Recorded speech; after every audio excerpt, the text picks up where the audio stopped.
Saudações, amigos do canal Realidade Fantástica. Este é mais um episódio da nossa série Guia para o Esoterismo e Ocultismo. E hoje com o tema Teurgia Angélica. Antes de começarmos, não esqueça de se inscrever em nosso canal, deixe seu like e acione o sino de notificações para não perder nenhuma novidade, pois isso é muito importante para nós como produtores de conteúdo aqui no YouTube. Dentre as disciplinas do ocultismo, uma das linhas de estudo e prática mais prestigiadas tem sido a teurgia.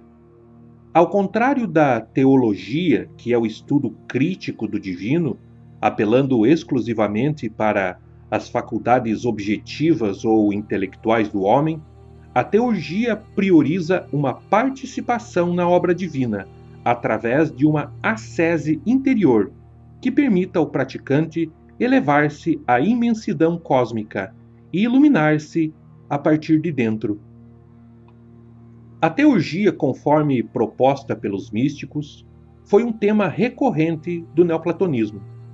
Assim como alguns filósofos gregos antes de Platão, sendo Pitágoras o caso mais célebre, Platão também se deslocou ao Egito e lá foi iniciado nas escolas de mistério daquele país, adaptando depois a sabedoria de uma forma que atendesse ao tempo e ao lugar em que ele atuou.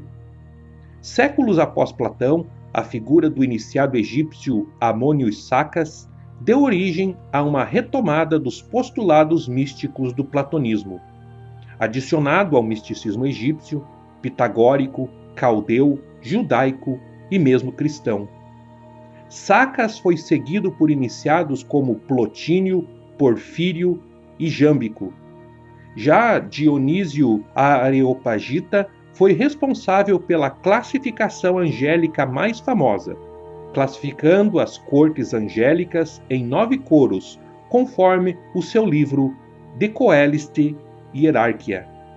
Assim, com o tempo, a teurgia também abarcou dentro do ocultismo a angeologia, originando a teurgia angélica. Para esta, a divindade originou, a partir de sua própria essência em todo o universo, seres livres, os quais, não obstante divinos em potencial, participando de todos os direitos da fonte de onde emanaram, receberam a liberdade de errar, conhecer a ignorância para recuperar, em um tempo futuro, pelo seu próprio esforço e decisão, o estado divino aparentemente perdido, com plena consciência. Independente de como tais seres sejam ou atuem em outros orbes além da Terra, que possam sustentar vida, na Terra tais seres de livre-arbítrio formam a grande família humana, ou família adâmica. Falível em consciência e divino em essência, cabe ao homem redescobrir sua origem e restaurar os seus títulos e direitos divinos na criação. Ele faz isso de acordo com o esoterismo, por meio da iniciação, recebendo ensinamentos especiais perpetuados desde tempos primevos no recesso de santuários ocultos ou escolas iniciáticas.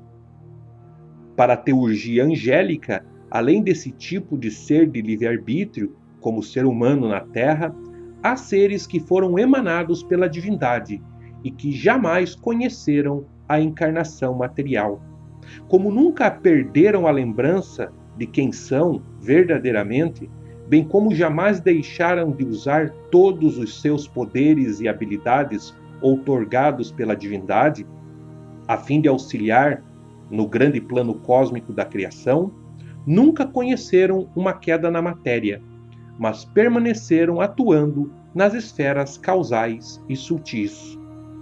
Eles não receberam o livre-arbítrio, como ocorreu com o homem, mas foram comissionados a aplicar a sabedoria divina em linhas de ação específicas e fixas, enquanto durar a criação manifesta.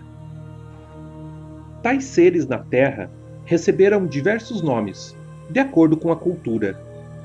devas para os budistas e hinduístas, anjos para o judaísmo, o cristianismo e o islamismo, recebendo ainda outros nomes nas demais religiões.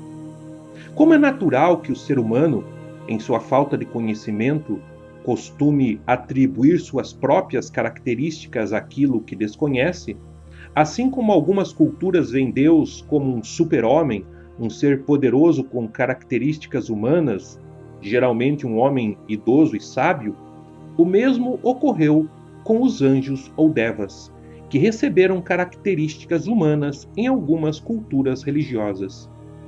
A representação mais popular é a que traz os anjos morfologicamente iguais ao homem, vestindo túnicas etéreas ou roupas da antiga Roma, como o uniforme dos militares romanos, algumas vezes segurando armas antigas, como espadas ou instrumentos musicais, portando também grandes asas.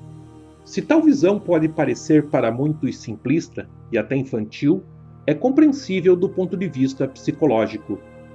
Em sua inabilidade de lidar com o que transcende seu conhecimento, é normal, como falamos, que o homem confira características conhecidas ao que lhe é desconhecido, que faça do desconhecido uma mera projeção de si mesmo.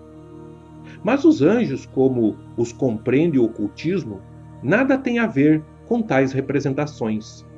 A angiologia permanece como uma das matérias principais do esoterismo, na qual o entendimento se remete ao lado esotérico e profundo de uma realidade que é inefável, mas que pode ser vivenciada.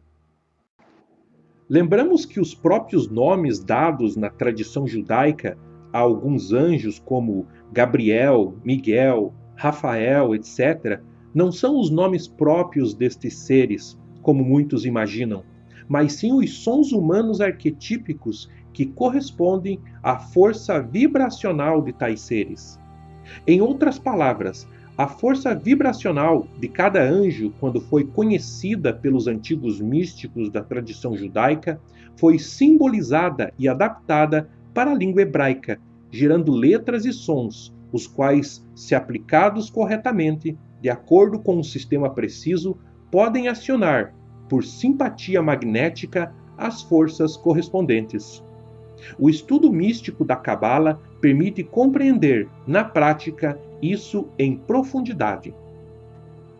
No ocultismo, a teurgia angélica atingiu sua mais célebre expressão no trabalho de Dom Martinez de Pasquali, ocultista judeu-espanhol do século XVIII, que atuou principalmente na França e que está na origem de duas das mais veneráveis escolas iniciáticas do Ocidente, a Ordem dos Cavaleiros Maçons Elicoan do Universo e a Ordem Martinista. Sobre ambas as ordens, os amigos do canal podem consultar o nosso vídeo sobre Louis-Clos de Saint-Martin. Martinez de Pasquali praticava a teurgia angélica por excelência. Através de cerimônias muito complexas e elaboradas, feitas em épocas propícias do ano e de acordo com a lunação, apelando para diagramas que reproduziam arquetipicamente a hierarquia cósmica, seus ritos possibilitavam ao iniciador contatar, por atração simpática, o mundo angélico e receber instruções dos seres ali existentes. Por meio de um processo repetido, que ia sendo intensificado, uma sese pessoal era constituída, permitindo ao operador não só praticar as instruções que recebia dos anjos contatados, mas internalizá-las paulatinamente, promovendo assim a reintegração em sua dimensão original, divina e perfeita. Isso não implicava numa descida de anjos à esfera humana, mas antes uma ressonância da consciência do operador com o mundo onde as forças angélicas operam, e um contato inefável se produzia. Na ordem dos Elicoan, o traçado dos círculos teúrgicos deveria ser feito pelo próprio operador no chão, onde invocações, concentração e meditação seguiam-se de acordo com o simbolismo do diagrama e as horas propícias ao trabalho, até que o efeito desejado se produzisse. Além disso, através dos 10 graus da ordem dos Helicoan, o iniciado aprendia sobre a verdadeira condição do homem antes da queda na matéria, sua situação atual e seu destino glorioso no esquema da criação. Recebia todos os instrumentos para promover esse verdadeiro resgate espiritual íntimo, sempre apoiado pela sabedoria angélica recebida por meio dos ritos especiais praticados. Os ritos teúrgicos dos Helicoan não sobreviveram completamente à morte do mestre. Um de seus principais discípulos, Jean-Baptiste Villermoz, tentou manter a ordem viva por algum tempo, primeiro em sua estrutura original, depois dentro de outros ritos maçônicos.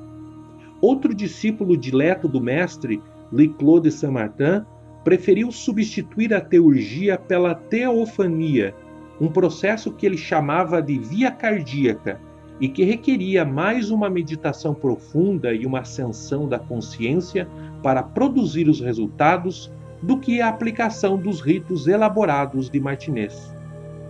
Com Saint-Martin nasceu o caminho martinista. Contudo, tanto o iniciado Coan como o iniciado martinista unem-se na mesma dimensão conquistada, quando a luz se faz no leste do ser, no centro do templo humano. Para o martinista, se os anjos não precisam ser o meio para lá chegar, a comunhão com eles pode se dar naturalmente como efeito colateral da reconquista do ser. Atualmente há grupos que ainda aplicam a teurgia angélica, alegando praticá-la de acordo com a herança de Martinez de Pasquali, mas se conseguem reproduzir o sucesso operacional e místico que aquele mestre iluminado propiciava a seus discípulos dentro da ordem dos Helicoan, é um ponto para discussão. Tanto a teurgia como um sistema geral, como a teurgia angélica, nada tem a ver com a magia cerimonial, nem com a goétia, nem com qualquer prática pseudomística de conjuração e esconjuração. Trata-se de uma corrente do ocultismo que visa a elevação paulatina do ser, até que ele possa colaborar ativamente na manutenção da criação, ao lado de seres que já atuam neste mistério, como os anjos. Convém ainda se resguardar das várias obras publicadas que propalam se constituírem manuais de teurgia ou teurgia angélica. A maioria delas, se não todas, nada tem da verdadeira teurgia. Esta só pode ser conhecida e praticada dentro de uma escola iniciática autêntica e cosmicamente confirmada. Contudo, para informações superficiais e meramente teóricas, ainda que sérias, indicamos os livros a seguir, todos publicados em português, apenas digitalmente pela Sociedade das Ciências Antigas. História e Doutrina do Martinismo, de Robert Amberlin. Louis-Claude de Saint-Martin e o Martinismo, de Robert Amadou. Martinismo, Villermozismo, Martinismo e Franco-Maçonaria, de Papy. A teurgia angélica insere-se na tradição esotérica como um caminho sério, venerável, mas muito complexo, cujas luzes só podem ser sentidas no âmbito de um santuário iniciático legítimo, onde o silêncio e o segredo sejam o apanágio do trabalho do iniciado, que comunga com as forças angélicas, a fim de que ele, um dia também, atue como essas forças, com elas e ao lado delas, na perpetuação da glória do universo, visível e invisível, onde só o bem e a justiça permanecem. Obrigado por acompanhar mais um vídeo do canal. E se desejar, acesse nosso website em www.realidadefantastica.com.br e veja como fazer uma doação, para que possamos manter e expandir o nosso trabalho.